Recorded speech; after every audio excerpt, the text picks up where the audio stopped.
पिंडी की एक शख्सियत अब वो बिस्तरे अदालत पर है। मैं खुसूसी तौर पर उसको पैगाम देना चाहता हूं। उन्होंने मेरे बारे में बोलते हुए इतना बड़ा झूठ बोला कि उस झूठ की सजा 80 कोड़े है। लेकिन मैं वो हद्दे मुफ्तरी की बात नहीं करता, कम अज कम उन्हें कहता हूं कि तौबा कर लो मरने से पहले। क्योंकि जब किसी को माज़अल्लाह मिसाल के तौर पर काफिर कहा जाए और वो काफिर ना हो तो कुफर कायल की तरफ लौटता है। ये पक्का कानून है।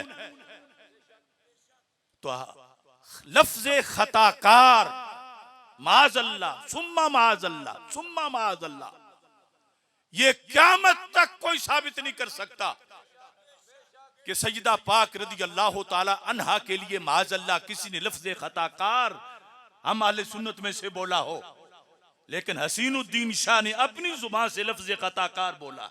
आज के लोग पैदा हो गए जो कहते हैं वो खताकार थी, खताकार थी, खताकार थी, वो खताकार थी, वो गुनाहगार थी, वो गुनाहगार थी, वो गुनाहगार थी। तो अब हमने तो बोला नहीं, तो फिर लौट के ये लफ्ज उसकी तरफ जाएगा। मैं कहता हूं ये कैसे सैयद हैं, इनको सईदा पाक की तौहीन से दिलचस्पी कितनी है कि जो लफ्ज बोला नहीं गया ये गढ़ के बोल रहे हैं। तो जब बोला नहीं गया इन्होंने खुद बोला हमें बदनाम करने के लिए, तो रब तो देख रहा है। दुनिया से छुपोगे तो अल्लाह से कैसे छुप सकते हो। लिहाजा वक्त है तौबा करके मरो। और जिन्होंने भी लफ्ज़े खताकार की निस्बत की सैयदा पाक रज़ी अल्लाह ताला अन्हा की तरफ, हमने सबका रिकॉर्ड रखा हुआ है। सारे 80-80 कोड़ों के मुस्तहिक हैं।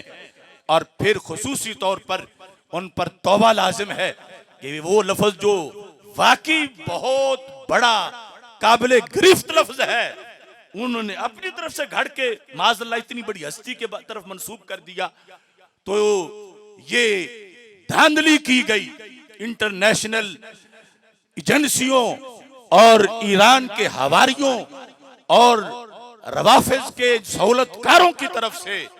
मगर अल्लाह का फजल है, हक कल भी चमक रहा था, हक आज भी चमक रहा है।